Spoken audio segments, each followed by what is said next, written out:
So 2nd Chronicles chapter 9, lots of famous things happen in this chapter. We cover like a 40-year period or more in this chapter, almost a 40-year period, I should say. So a lot of little things a lot of little highlights in Solomon's reign. So verse 1, when the queen of Sheba heard of the fame of Solomon, she came to prove Solomon with hard questions at Jerusalem, with a very great company, and camels that bear spices, and gold in abundance, and precious stones. And when she was come to Solomon, she communed with him of all that was in her heart. Now this comes up in 1 Kings, probably around chapter 4. You could look this up. I think is where some of this story comes in. She does come in. There's a lot of speculation to who the Queen of Sheba really is. Scholars are still wrestling with some of that to understand that better.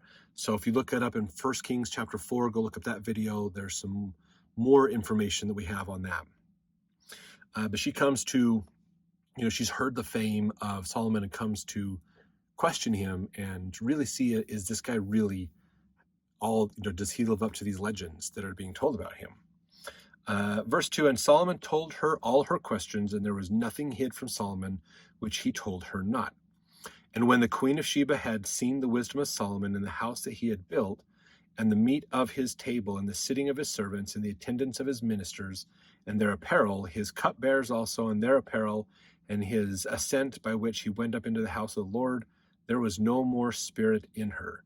And she said to the king, it was a true report which I heard in mine own land of thine acts and of thy wisdom.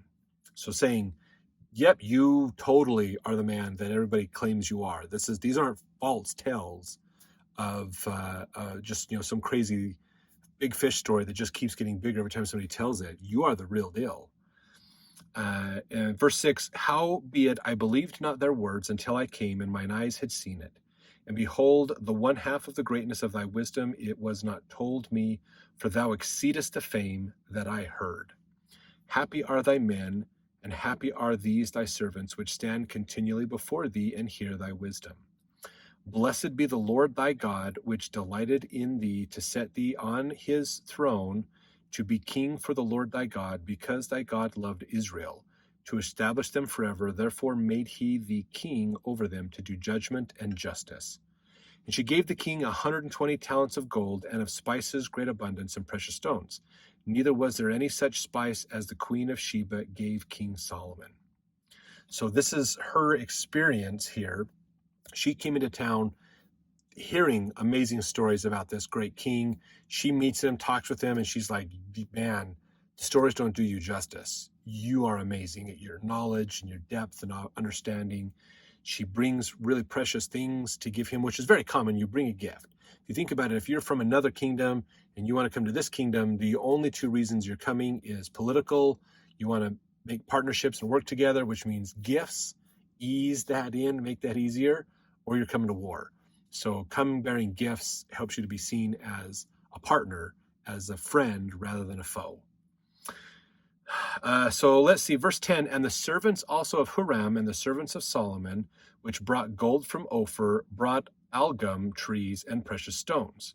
And the king made of the algum trees terraces to the house of the Lord and to the king's palace, and harps and psalteries for singers, and there were none such seen before in the land of Judah.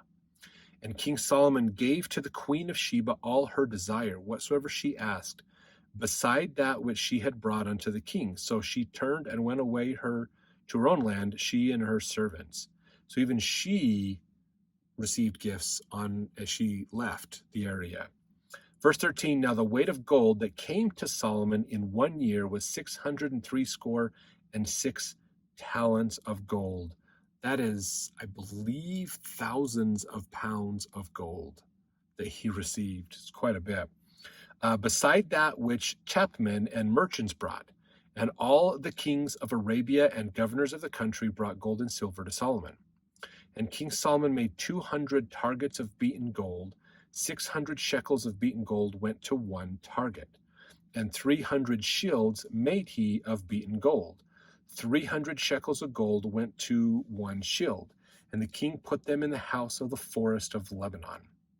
Moreover, The king made a great throne of ivory and overlaid it with pure gold. And there were 6 steps to the throne with a footstool of gold, which were fastened to the throne and stays on each side of the sitting place, and 2 lions standing by the stays. And 12 lions stood there on the one side and on the other upon the 6 steps.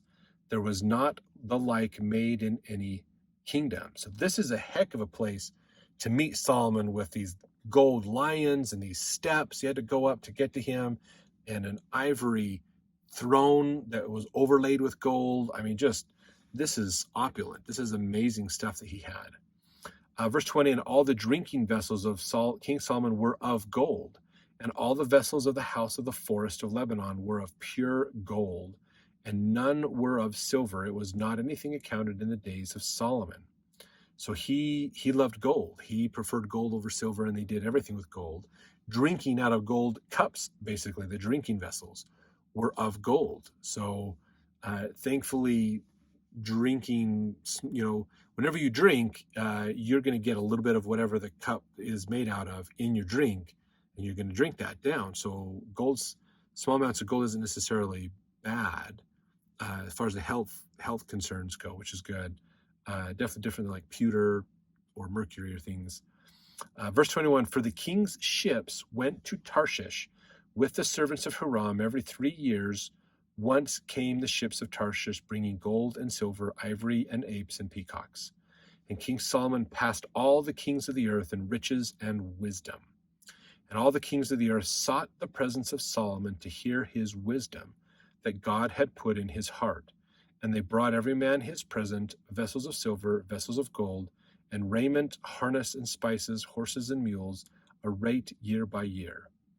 And Solomon had 4,000 stalls for horses and chariots, and 12,000 horsemen, whom he bestowed in the chariot cities and with the king at Jerusalem. And he reigned over all the kings from the river even unto the land of the Philistines and to the border of Egypt. And the king made silver in Jerusalem as stones, and cedar trees made he as the sycamore trees that are in the low plains in abundance. And they brought unto Solomon horses out of Egypt and out of all lands. Now the rest of the acts of Solomon, first and last, are they not written in the book of Nathan the prophet, and in the prophecy of Ahijah the Shilonite, and in the visions of Iddo the seer against Jeroboam the son of Nebat? So again, some of those things are documents that we do not have access to anymore, basically. So they are they're lost books. Hopefully we can find some of these things soon and be able to get more of these writings. Verse 30, Solomon reigned in Jerusalem over all Israel 40 years, and Solomon slept with his fathers, and he was buried in the city of David his father, and Rehoboam his son reigned in his stead. So this is going to mark a major change in how Israel runs. David did amazing things. They became so prosperous, and it was phenomenal. But Rehoboam's going to change that. One thing that Solomon did do was made some onerous taxes. He taxed those who weren't Israel, but he did tax those who were as well. And it got a little onerous and a little tough. So while he lived lavishly, his people didn't get along quite as well as he did. It was still a good prosperous times because there was peace in the land. There was lots of other things going on, but still we're about to run into some challenges. So let's jump over to the next chapter as we see the reign of the new king of Israel, Rehoboam.